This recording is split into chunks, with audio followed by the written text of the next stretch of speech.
This video is sponsored by SPO. இந்த SPO digital marketing நிறுவனம் உங்களுக்கு ஒரு அரிய வாய்ப்பை தராங்க. உங்ககிட்ட மொபைல் இருந்தால் போதும், ஃபேஸ்புக், இன்ஸ்டாகிராம், வாட்ஸ்அப் போன்ற சோஷியல் மீடியாக்கள் மூலமாக வீட்டில் இருந்தபடியே பணம் சம்பாதிக்கும் அரிய வாய்ப்பினை உங்களுக்கு தராங்க. மேலும் விவரங்கள் தெரிஞ்சு கொள்ள டிஸ்கிரிப்ஷனில் வாட்ஸ்அப் நம்பரை டேக் பண்ணுறேன், பார்த்து பயனடைங்க.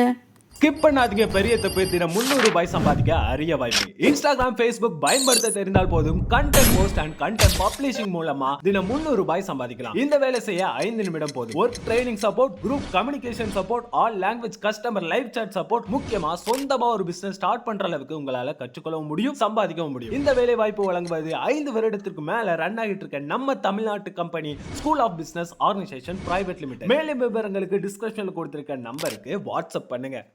அருள் தரும் ஆலயங்கள் வரிசையில் இன்னைக்கு நம்ம பார்க்க போகிற ஆலயம் சென்னை அம்பத்தூரில் அமைந்துள்ள அம்பலவாணேஸ்வரர் ஆலயத்தை பற்றி பார்க்க போகிறோங்க. இந்த அம்பலவாணேஸ்வரர் ஆலயம் அம்பத்தூர் பேருந்து நிலையத்திலிருந்து 1 கிலோமீட்டர் தொலைவில் இந்த கோயில் அமைந்துள்ளது. சிவனின் பெயர் அம்பலவாணேஸ்வரர். இந்த கோயில் பகீரதன் நிறுவி வழிபட்டது. இது பகீரதன் நிறுவிய 51வது கோயில். எனவே இந்த இடம் அம்பத்தூர் என்று அழைக்கப்பட்டது. அதாவது 51வது. பின்னர் அம்பத்தூர் என்று மாறியது. ஆரம்ப காலத்தில் அம்மன் மற்றும் நவகிரகங்கள் இல்லை. இந்த கோயில் சோழர்களால் கட்டப்பட்டது. விநாயகர் மற்றும் சண்டிகேஸ்வரர் மிக பெரியது. இந்த கோயிலிலிருந்து பல கோயில்களுக்கு நிலத்தடி வழிகள் இருந்தன. இந்த கோயில் அழிக்கப்பட்டு சமீபத்தில் அம்பலவாணருக்கு ஒரு சிறிய கோயில் கட்டப்பட்டுள்ளது. ஒரு அம்மன் சன்னதியும் வைக்கப்பட்டுள்ளது. சிவன் மட்டுமே பழையது. மற்ற அனைத்து தெய்வங்களும் புதிய தெய்வங்கள். கோயில் கிழக்கு நோக்கி உள்ளது. தெற்கு பக்கத்திலிருந்து ஒரு நுழைவாயில் உள்ளது. கோயிலுக்கு செல்லும் பாதை மிகவும் குறுகலானது. கோயிலின் கிழக்கு பக்கத்தில் கோயில் குளம் உள்ளது. இப்பொழுது அது ஒரு கழிவுநீர் குளமாக மாறிவிட்டது. மேற்கு பக்க நுழைவாயில் வளைவில் சிவன் மற்றும் பார்வதியின் ஸ்டக்கோ படம் உள்ளது. நுழைவாயில் வளைவு ஒரு குவிமாடம் போன்ற மெட்டா வண்ணத்தாளால் மூடப்பட்டிருக்கும். கருவறைக்கு முன்னால் ஒரு பலிப்பீடம் மற்றும் ஒரு ரிஷபம் உள்ளன. கருவறையின் இருபுறமும் விநாயகர் மற்றும் முருகர் உள்ளனர். கருவறையில் மூலவர் கம்பீரமாக தெரிகிறார். பலிப்பீடம், ஸ்தம்பம் மற்றும் ரிஷபம் மண்டபத்தில் உள்ளன. கோஷ்டத்தில் விநாயகர், தட்சிணாமூர்த்தி மற்றும் துர்கை பிரகாரங்கள் அமைந்துள்ளது. பிரகாரத்தில் ஐயப்பன், விநாயகர், சண்டிகேஸ்வரர், நடராஜர், அம்பாள், சிவகாமி நின்ற கோலத்தில் அபய அஸ்த வரத்துடன் காணப்படுகிறார். நாகர்கள், நவகிரகங்கள், 4 சிலை மற்றும் ரிஷபம், பிரம்மா, விஷ்ணு போன்ற சிலைகள் உள்ளன.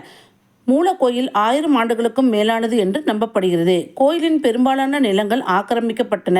மேலும் கோயிலை அணுக ஒரு சிறிய பாதை விடப்பட்டது. கோயில் பாழடைந்த நிலையில் இருந்தபோது திரு மகேந்திரன், பாண்டுரங்கன் மற்றும் நேதாஜி பாபு ஆகியோரின் முயற்சியால் கோயில் புனரமைக்கப்பட்டு 2003 மகா கும்பாபிஷேகம் நடைபெற்றது. 17 முதல் 18ஆம் நூற்றாண்டு எழுத்துக்களை கொண்டே ஒரு கல்வெட்டுகள் இங்கு பின்புறத்தில் சூரியன் மற்றும் சந்திரனுடன் கூடிய திரிசூலம் மண்டபத்தில் நிறுவப்பட்டுள்ளன. இந்த கல்வெட்டுகள் இந்த கோயிலுக்கு கொடியாக வழங்கப்பட்டவையாக குறிக்கலாம். மகா கும்பாபிஷேகம் ஜூலை அன்று நடத்தப்பட்டது. இப்பொழுது ஸ்வர்ணாகர்ஷ்ண பைரவர், சோமாஸ்கந்தர் மற்றும் உற்சவ மூர்த்திகளுக்கு கும்பாபிஷேகம் நடக்க இருக்க ஆலோசனை செய்யப்பட்டுள்ளது.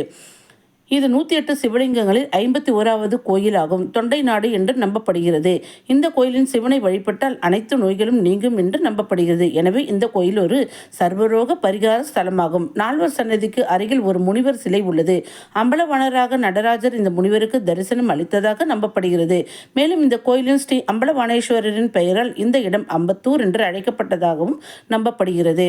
பூஜைகள் மற்றும் கொண்டாட்டங்கள். வழக்கமான பூஜைகள் தவிர வெள்ளிக்கிழமை, பிரதோஷம், மகா சிவராத்திரி போன்ற நாட்களில் சிறப்பு பூஜைகள் நடத்தப்படுகின்றன.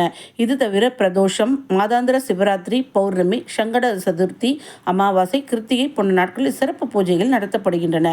இந்த கோயில் காலை 6:30 மணி முதல் 10:30 மணி வரையிலும், மாலை 6 மணி முதல் இரவு 8 மணி வரையிலும் திறந்திருக்கும். இந்த அம்பத்தூரில் அமைந்துள்ள அற்புதமான ஆலயமாகிய ஸ்ரீ சிவகாமி அம்மன் உடனுரை ஸ்ரீ அம்பலவாணேஸ்வரர் ஆலயத்தை வாழ்வில் ஒரு முறையேனும் சென்று தரிசித்து விட்டு வருதல் சிறப்பாகும். மேலும் அடுத்த பதிவில் சந்திப்போம். நன்றி, வணக்கம். இது பக்தி பீட்ஸ் வித் மீ. இந்த சேனல் உங்களுக்கு பிடிச்சிருந்தா லைக் பண்ணுங்க, ஷேர் பண்ணுங்க, சப்ஸ்கிரைப் பண்ணுங்க.